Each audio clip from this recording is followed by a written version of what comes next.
like any other, acting in some ways as if he's already commander-in-chief. Because of that, we're calling this hour the Trump way. The president-elect sat down with us for his first in-depth interview since he started naming his cabinet and setting his agenda for an administration that starts in less than 6 weeks. We began with breaking news, the explosive story that the CIA has determined Russia hacked into Democratic files not just to destabilize the U.S. election, but to push a specific objective. According to the Washington Post, the CIA has concluded that Russia intervened in the election to help you win the presidency. Your reaction? I think it's ridiculous. I think it's just another excuse. I don't believe it. I don't know why. And I think it's just, they talked about all sorts of things. Every week it's another excuse. We had a massive landslide victory, as you know, in the Electoral College. I guess the final numbers are now at 306, and she, down to a very low number. No, I don't believe that at all. You say you don't know why. Do you think that the CIA is trying to overturn the results of the election or somehow to weaken you in office? Well, if you look at the story and you take a look at what they said, there's great confusion. Nobody really knows. And hacking is very interesting. Once they hack, if you don't catch them in the act, you're not going to catch them. They have no idea if it's Russia or China or somebody. It could be somebody sitting in a bed someplace. I mean, they have no idea. So why would the CIA put out the story that the Russians wanted you to win? Well, I'm not sure they put it out. I think the Democrats are putting it out because they suffered one of the greatest defeats in the history of politics in this country. And frankly, I think they're putting it out. And it's ridiculous. We ought to get back to making America great again, which is what we're going to do. And we've already started the process. You've said repeatedly you don't believe the intelligence community's analysis that the Russians were involved. But take a look. They're not sure. They're fighting among themselves. They're not sure. But the question is, these are the folks you're going to have to rely on to know what's going on in the world. Of course, they've made changes, at the top. I mean, we're going to have different people coming in because we have our people, they have their people, and I have great respect for them. But if you read the stories, the various stories, there's disputing. I mean, they're disputing, and certain groups don't necessarily agree. Personally, it could be Russia. I don't really think it is, but who knows? I don't know either. They don't know, and I don't know. I just want to ask you about your skepticism about the intelligence community. You are getting the presidential daily brief only once a week. Well, I get it when I need it. But is there some skepticism? First of all, these are very good people that are giving me the briefings. And I say, if something should change from this point, immediately call me. I'm available on 1 minute's notice. I don't have to be told, I'm like a smart person. I don't have to be told the same thing and the same words every single day for the next 8 years. Could be 8 years, but 8 years. I don't need that. But I do say, if something should change, let us know. Now, in the meantime, my generals are great, are being briefed, and Mike Pence is being briefed, who is, by the way, one of my very good decisions. He's terrific. And they're being briefed, and I'm being briefed also. But if they're going to come in and tell me the exact same thing that they told me that, it doesn't change necessarily. Now, there'll be times where it might change. I mean, there'll be some very fluid situations. I'll be there not every day, but more than that. But I don't need to be told, Chris, the same thing every day, every morning, same words. Sir, nothing has changed. Let's go over it again. I don't need that. President Obama just ordered a full review of Russia's involvement, hacking in the election, and Democrats are now calling for hearings. Do you think this is part of an effort to undercut you? Well, it could be. I think President Obama's been terrific. He's been, very respectful of the process and everything else. So I saw that. But, and I want it too. I think it's great. I don't want anyone hacking us. And I'm not only talking about countries. I'm talking about anyone, period. But if you're going to do that, I think you should not just say Russia. You should say other countries also, and maybe other individuals. It's not necessarily a political effort here. It could be. I mean, it could be. Hey, look, we had, many people are saying, one of the great victories of all time. They're very embarrassed. We'll have much more of our exclusive interview with Mr. Trump a little later. Who will he choose for Secretary of State? And will he really cut all ties to the Trump businesses? But first, we also went on a road trip with the president-elect to the Army-Navy game. a rivalry dating back to 1890. And along the way, we learned a lot about the style of our new commander-in-chief. We pulled out of Trump Tower in a full-scale presidential motorcade. Streets in Midtown Manhattan were blocked off, and the crowds watching signaled how they felt about the president-elect. At LaGuardia, we drove right up to Trump Force One. It was the first time we could find a president-elect was going to an Army-Navy game. Mr. Trump climbed on board the plane he says is a step up from Air Force One. Much of his team was there. Chief of Staff Reince Priebus and Senior Advisor Steve Bannon, National Security Advisor General Mike Flynn, and Rudy Giuliani, who just took himself out of the running for Secretary of State. Once we'd leveled off, I asked the president-elect about his new life. Army-Navy game. In a sense, is this your unofficial debut as commander-in-chief? No, it's just something I've wanted to see. It's beautiful. It's hopefully going to be a good game, but really just something I want to see. It's the armed forces the way I look at it, and I love and respect the armed forces. I mean, it's going to be, I think we're going to have a good time. You spent 5 years at the New York Military Academy, a boarding school, where you became the captain of cadets. What did you learn there about military discipline? Well, I learned that I respected it, and I respect people in the military, and I always have, at least since I've been there. And we had military people there. We had drill sergeants and colonels, and we actually had a general, and I always respected those people. And I learned that at a young age, they're terrific. There is a lot of curiosity about your lifestyle as president. Are you going to live in the White House? Are you going to spend most of your time at Trump Tower? Yeah, no, I'm going to live in the White House with my family. Barron's going to finish up school because he's got just a couple of months to go, so it's a little hard to take him out of school. And Melania will be back and forth for that first couple of months. So we'll be staying in the White House. You talk about the fact that Mrs. Trump is going to stay back in New York with Barron until he finishes school. Are you going to be lonely rattling around in the White House by yourself for a few months? No, I'll be working. It's a very special place, and it represents so much. And there's a lot to do. There's a lot to do, more than I even thought. It's so many things we can do to make America great again. I mean, that's what it's all about. And I'll be working. I won't be lonely at all. Are your daughter Ivanka and her husband Jared Kushner, are they moving to Washington? Well, we're working that out right now. They're both very talented people.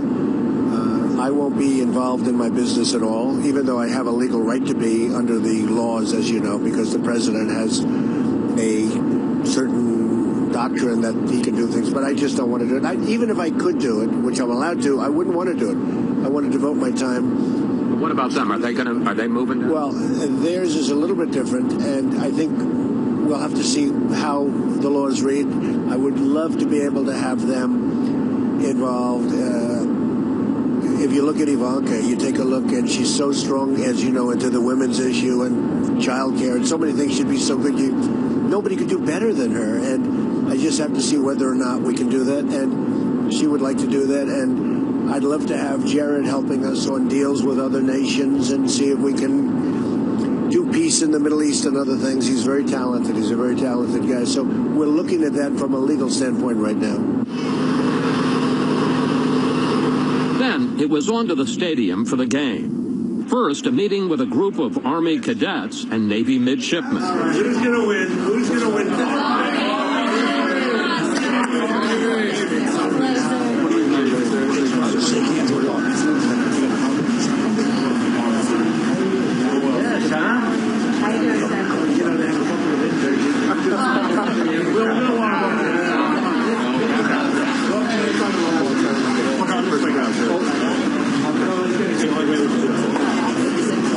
One picture.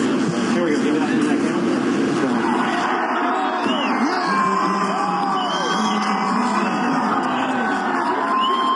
And when he appeared in public to greet the crowd from a balcony, he received a big ovation.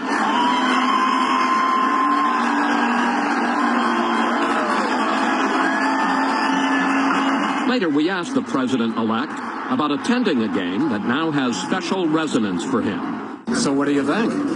I think it's fantastic. These are incredible people. You see the enthusiasm, the spirit. Incredible. You're going to be the commander-in-chief in 6 weeks. Yeah. You're going to be in charge of these young men and women. Thoughts about that? Big responsibility. We have to make the right decisions. It really is. It's a daunting responsibility, and we'll do the job. And if you missed it, Army beat Navy 21-17. Its first victory over the midshipmen in 15 years. Coming up, much more of our exclusive interview with Donald Trump. We ask him to clear up exactly where he stands on climate change and about that big cabinet pick he still has to make for Secretary of State. As Fox News Sunday continues its special coverage of the Trump way. And we're back now with our exclusive interview with Donald Trump. The campaign is over, but the president-elect continues to break the rules when it comes to building his administration and setting his agenda. And that's where we began this part of the conversation. We're calling this program the Trump way because I got to tell you, in almost 40 years of covering presidential transitions, I have never seen anything like this. You are setting markers for foreign countries, you're telling corporations and unions what to do, and you're not even in office yet. What can we expect when you're actually the president? My attitude, I want to make good deals for this country. I don't need a $4.2 billion airplane to fly around in, okay? I don't need that. And especially when it's totally out of control because, they've lost control of it. And I let them know that I don't want this. I just see things that's so incredible. You look at the F-35 program with the money, the hundreds of billions of dollars, and it's out of control. And the people that are making these deals for the government, they should never be allowed to go to work for these companies. They make a deal like that, and then a year later or 2 years later or 3 years later, you see them working for these big companies that made the deal. I'm going to put a very, lobbyists I'm doing. This is bigger than the lobbyists. When people order from these massive companies, these massive deals, I don't want the people that are making these horrible, and they're horrible deals, the overruns, the cost overruns, I don't want them going to work for the companies after the deals are made. They should have a lifetime restriction. In the last few days, you have named cabinet heads, department, agency people at EPA, at Labor, at Health and Human Services, Education, who are diametrically opposed to what those agencies have been doing for the last 8 years. Fair to say that you're going to take a wrecking ball to the Obama legacy? No, I don't want to do that at all. I just want what's right. EPA, you can't get things approved. I mean, people are waiting on line for 15 years before they get rejected, okay? That's why people don't want to invest in this country. I mean, you look at what's going on, and you can look at a jobs report, but take a look at the real jobs report, which are the millions of people that gave up looking for work, and they're not considered in that number that's less than 5%, okay? I mean, we have jobs that are in the pipeline, and I deal with all the executives, the big ones and the small ones. I have really gotten to know this country, and when you have to wait 10 and 15 years for an approval, and then you don't even get the approval, it's no good. So we're going to clean it up. We're going to speed it up. And by the way, if somebody is not doing the right thing, we're not going to approve. Let's talk about the environment, because in the last week you met with Al Gore and you met with Leo DiCaprio, famous environmentalist. And they were good meetings. And on the other hand, you appointed Oklahoma Attorney General Scott Pruitt to be the head of EPA. Speed up the process. He's been suing EPA. Sure. At one point in the campaign, you said it's a hoax. Yeah, I think it's a big scam for a lot of people to make a lot of money. In the meantime, China is eating our lunch because they don't partake in all of the rules and regulations that we do. On the other hand, you told the New York Times that you're open-minded about it. I am open-minded. So where are you on the environment? I'm still open-minded. Nobody really knows. Look, I'm somebody that gets it. And nobody really knows. It's not something that's so hard and fast. I do know this. Other countries are eating our lunch. If you look at what China's doing, if you look at what I could name country after country. You look at what's happening in Mexico, where our people our plants are being built, and they don't wait 10 years to get an approval to build a plant, okay? They build it like the following day or the following week. We can't let all of these permits that take forever to get stop our jobs. I won because of the fact that people that are great, great American people have been forgotten. I call them the forgotten man and the forgotten woman. They've been forgotten. And you, in all fairness, and all of the folks in your world in business, you forgot about these people. They're not going to forget about them in 4 years. They're already trying to figure out what happened. But I understood it because I understand our country. Let me ask you a couple of specific questions.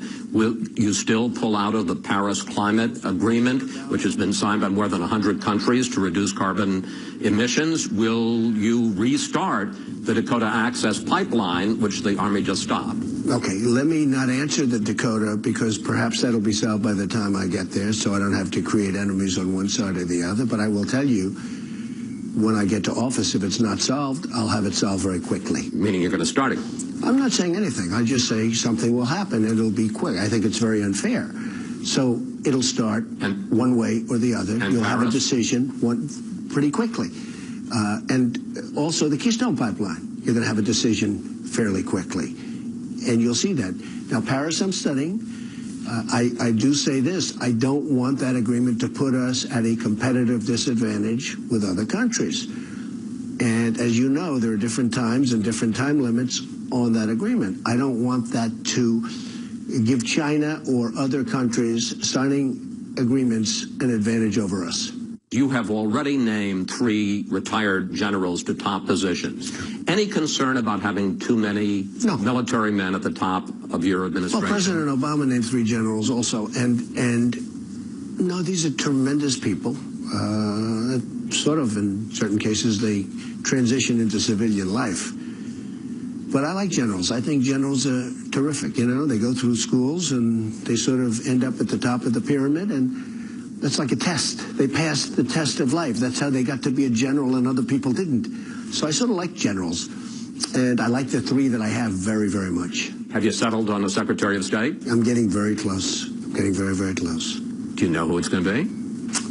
I just have someone in mind that I think will be really fabulous. I think we're going to have one of the great cabinets ever put together. And we're getting that kind of review. So let me ask you about Rex Tillerson, okay, head of ExxonMobil. Why does a business executive make sense as the chief diplomat? Well, in his case, he's much more than a business executive. I mean, he's a world-class player. He's in charge of, I guess, the largest company in the world. He's in charge of an oil company that's pretty much double the size of his next nearest competitor. It's been a company that's been unbelievably managed. And to me, a great advantage is he knows many of the players, and he knows them well. He does massive deals in Russia. He does massive deals for the company, not for himself, for the company. He's the Secretary of State. No, but I have tremendous respect for him. He's a world-class player. I'm trying to get you to say But I have others. I know you are. And you're doing very well. But I have others also that I think, I mean, Bob Corker is a fantastic guy. Mitt Romney, I've really gotten to know him, and I get along with him really well. But these are, you know, these are all very different types of people. But when you ask me about Rex, I mean, he's a world-class player. There's no question about it. Just after our interview, there were media reports that Mr. Trump has decided to name Tillerson to be Secretary of State. He denied he's made a final decision. And during our ride on Trump Force One, he was still asking his advisors who they think he should nominate. But don't bet against Rex Tillerson. Coming up, we asked Mr. Trump about his controversial call with the president of Taiwan. Was he sending China a message? And what will become of his business once he's sworn in? As Fox News Sunday's The Trump Way continues. Great job as president. We'll ask our Sunday panel about possible conflicts of interest Mr. Trump may encounter next. And we're back now with this special edition of Fox News Sunday, The Trump Way. Donald Trump rattled the relationship between China and the U.S. when he spoke with the leader of Taiwan, breaking with decades of U.S. diplomacy. Now he is doubling down on that decision. Back to our exclusive interview with the president-elect.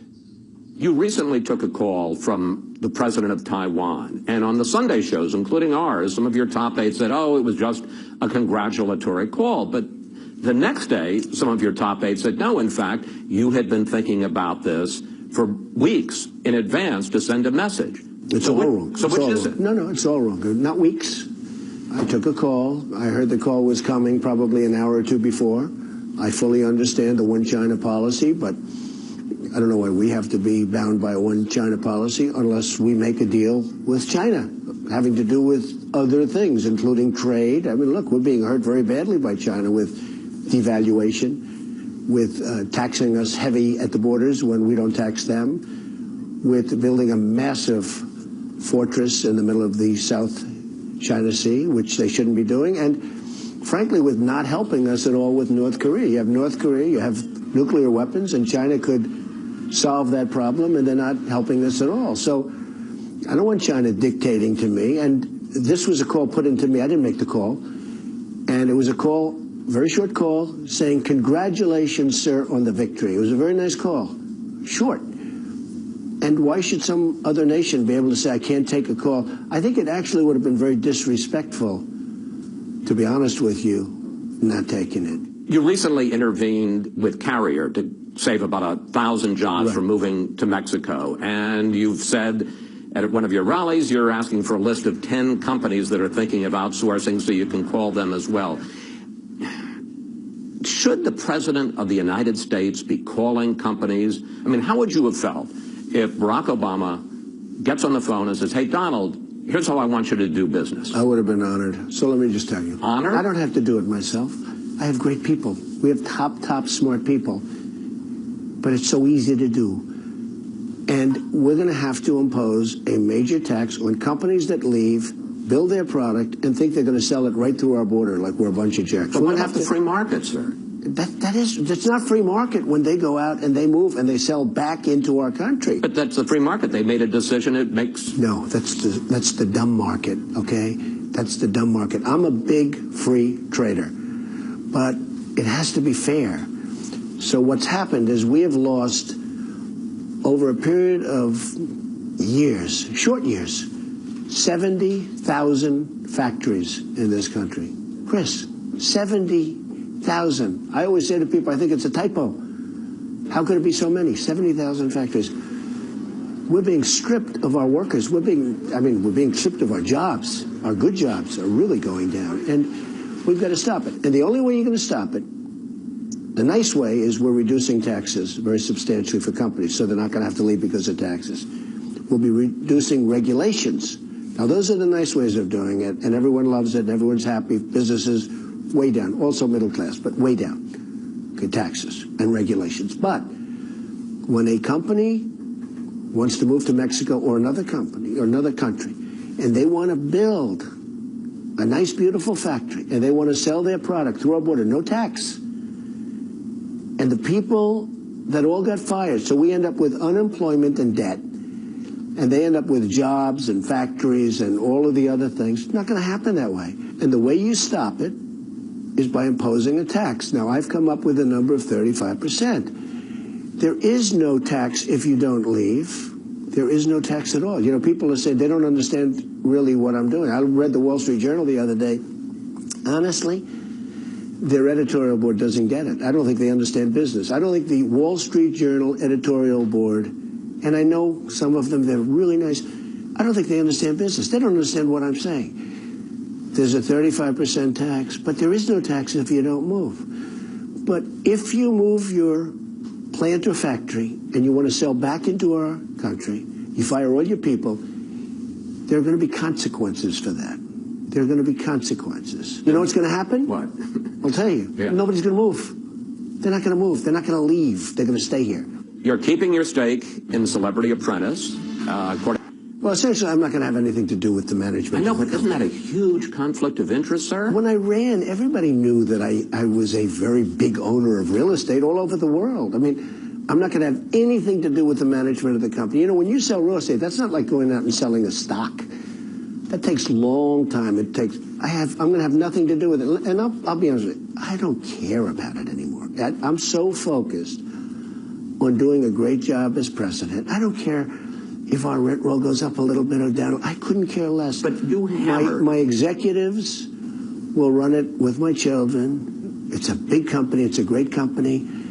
But I'm going to have nothing to do with management. But you hammered Hillary Clinton over the Clinton Foundation and paid. Well, that's different because she's taken in massive amounts of money from foreign countries and other things. And paid a play. It is impossible to figure out where the Clinton Foundation ends and the State Department begins. It is now abundantly clear that the Clintons set up a business to profit from public office. This is wait a different. minute. You're going to be making massive amount of money. If somebody rents a hotel room? Foreign countries are already booking events at the Trump Hotel in D.C. You've got business operations, deals with foreign countries. Chris, this is all stuff that's done. Isn't this on steroids? No. Foreign interests trying to curry favor with the President of the United States. If I were going to do new deals right now, I am turning down billions of dollars of deals. I will tell you, running for president, the money I spent is peanuts compared to the money I won't make. And that's okay, because this is so important. What I'm doing is so important. This is a calling. This is a movement. It's not just me. It's millions and millions of people, and you got to see it firsthand. I'm not going to be doing deals at all. Now, that would be, I don't even know if that's a conflict. I mean, I have the right to do it. You know, under the law, I have the right to do it. I just don't want to do it. I don't want to do deals because I want to focus on this. But by my not doing deals, I turned down 7 deals with one big player, great player, last week because I thought it could be perceived as a conflict of interest. But your kids are going to be able to do probably $1 billion of deals that I turned down. But if your kids do it, isn't it going to be the same thing? No, it's totally for my company. Right. They're not making deals. And they're going to run my company, have a lot of property and great stuff. They're going to run it. We're going to run it. Hopefully they're going to run it properly. I'm sure they're going to run it properly. But I'm not going to do deals. And I think, I think that's going to be good. How many times have you spoken to Barack Obama since you were in the Oval Office with him? What do you guys talk about? And has he persuaded you on any of his policies? So we disagree on things, but we haven't really discussed things that we disagree on. I've spoken to him another time. I'm going to be speaking to him today, actually. He has treated me really well. He's made us feel very welcome. But on the Iran nuclear deal, relations with Cuba? Well, I don't want to tell you what we discussed, but, and some of it I've agreed with him. A lot, people don't read about the stuff that you agree on. But there are things that we disagree on, and probably never going to be able to change that. But we do get along well. I'm surprised at how well we get along, and I think he might say the same thing, and I think you're seeing that from him. Mr. President-elect, thank you. Thank you for your time. Thank you very much. And joining me now to discuss the interview with the President-elect is our Sunday group. Syndicated columnist George Will, Charles Lane of the Washington Post, Jason Riley from the Wall Street Journal and the Manhattan Institute, and Julie Pace, who covers the White House and the transition.